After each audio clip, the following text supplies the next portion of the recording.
जय हिंद दोस्तों, कैसे हैं आप सभी लोग। मैं हूं आप सभी लोगों का दोस्त संचित। और दोस्तों, आज की इस वीडियो में हम लोग बात करने वाले हैं निफ्टी एंड बैंक निफ्टी में हमारा क्या व्यू था मरने के लिए, किस तरीके से मार्केट में एक बहुत ही शानदार गैप अप हमें देखने को मिला। उसके बाद गैप अप के बाद कुछ भी ट्रेंड या ट्रेड नहीं बनता हुआ दिखाई दिया definitely Nifty and bank Nifty के अंदर, क्योंकि दोनों ही इंडाइसेस बिल्कुल साइडवेज हो गए थे और जो कि एक्सपेक्टेड था। अगर इतना बड़ा गैप अप होगा देन इंट्राडे मूवमेंट के लिए जगह बचती नहीं है। तो अब हम क्या आगे का प्लान कर सकते हैं, किस तरीके से पूरी सिचुएशन बन रही है, डेटा क्या कह रहा है, ग्लोबल मार्केट्स की सिचुएशन क्या बनी हुई है, सारी चीज़ें इस वीडियो में हम लोग डिस्कस करने वाले हैं। तो दोस्तों, वीडियो शुरू करने से पहले चैनल को सब्सक्राइब कीजिएगा, बेल आइकन को दबाइएगा और इस वीडियो का लाइक हम रखते हैं लगभग 1000 लाइक्स, जो कि आप पूरा कर ही देंगे। तो चलिए अब ज़्यादा टाइम वेस्ट ना करते हुए वीडियो को शुरू करते हैं। देखिए, सबसे पहली चीज़ अगर हम बात करते हैं यहाँ पे ग्लोबल मार्केट्स के बारे में, तो ग्लोबल मार्केट्स में बहुत अच्छा फ्यूचर्स में तेज़ी दिखाई दे रही है। अगर हम बात करते हैं यूएस की, तो 500 पॉइंट डाउ जो है वो बढ़ने के बाद 300 पॉइंट ऊपर आज के दिन भी दिख रहा है। अगर हम नैस्डैक की बात करते हैं, आधा % की तेज़ी वहाँ पे भी दिखाई दे रही है। यूरोपियन बाज़ारों में हल्की फुल्की तेज़ी दिखाई दे रही है। एशियन मार्केट्स में जो चाइना का मार्केट है वहाँ पे बड़ी गिरावट है। तो आई थिंक चाइना सेल और इंडिया बाय का ट्रेड जो है, ये इसका बेनिफिट हमें एक देखने को मिल रहा है। और बाकी अगर हम जापान की बात करते हैं तो वो भी आधा % ऊपर जो है वो हमारे लिए बना हुआ है। तो इस वक्त अगर आप ओवरऑल पिक्चर देखते हो तो काफ़ी अच्छी एक चीज़ दिखाई दे रही है कि हमारे मार्केट्स में आज के दिन स्ट्रेंथ थी। रीज़न गुजरात इलेक्शन, जो महाराष्ट्र इलेक्शन, माफ़ कीजिएगा, जो थे महाराष्ट्र इलेक्शन के जो रिजल्ट थे उसका एक बहुत बड़ा इम्पैक्ट जो है हम लोगों को देखने को मिला।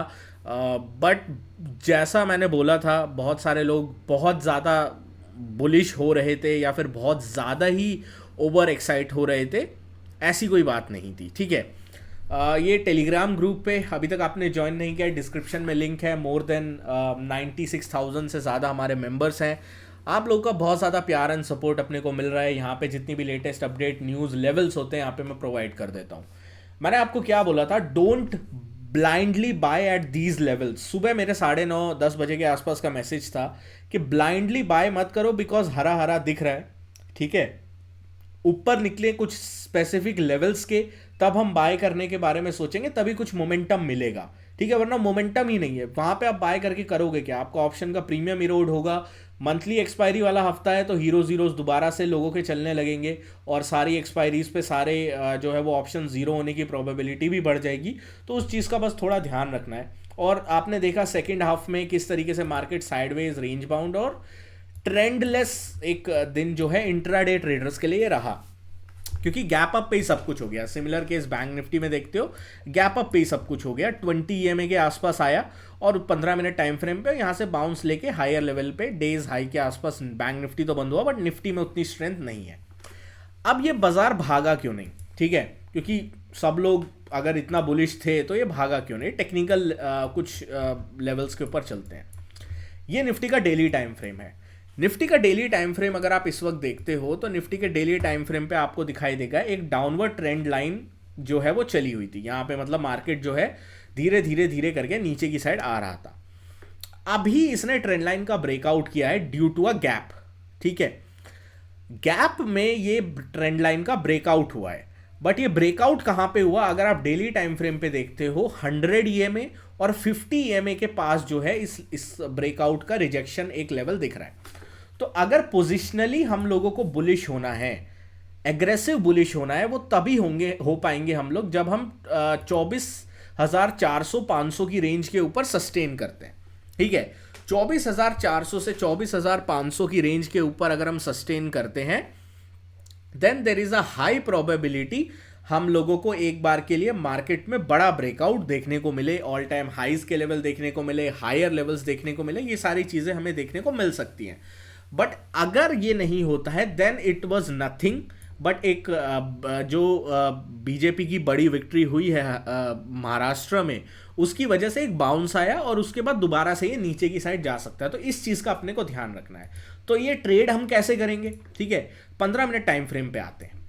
15 मिनट टाइम फ्रेम पे अगर आप आते हो तो आपको जो एक चीज़ ध्यान रखनी है, आपका जो पहला साइन होगा वीकनेस का, वो साइन होगा जब आज का लो जो है वो टूटता है। 24,120 एक बहुत क्रिटिकल और इम्पॉर्टेंट लेवल है। 24,120 एक बहुत क्रिटिकल और इम्पॉर्टेंट लेवल है। अगर 24,120 के ऊपर जो है ये बाजार जो है वो सस्टेन करता है, देन वेल एंड गुड है, ठीक है, कोई दिक्कत की बात नहीं दिखाई देती है।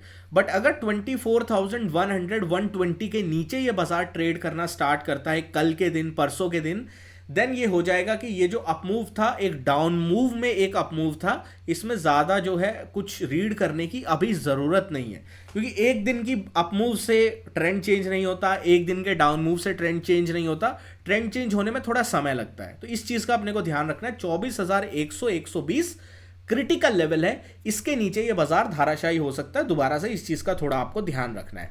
बैंक निफ्टी की बात कर लेते हैं। बैंक निफ्टी थोड़ा क्यूरियस केस है और बैंक निफ्टी स्ट्रॉन्ग भी है। तो बैंक निफ्टी को हम किस तरीके से ट्रीट करेंगे? फॉर बैंक निफ्टी 51,770 एक क्रिटिकल लेवल है, ठीक है, 51,770 एक क्रिटिकल लेवल है, और उससे पहले ये वाला स्विंग 51,900 एक क्रिटिकल लेवल है।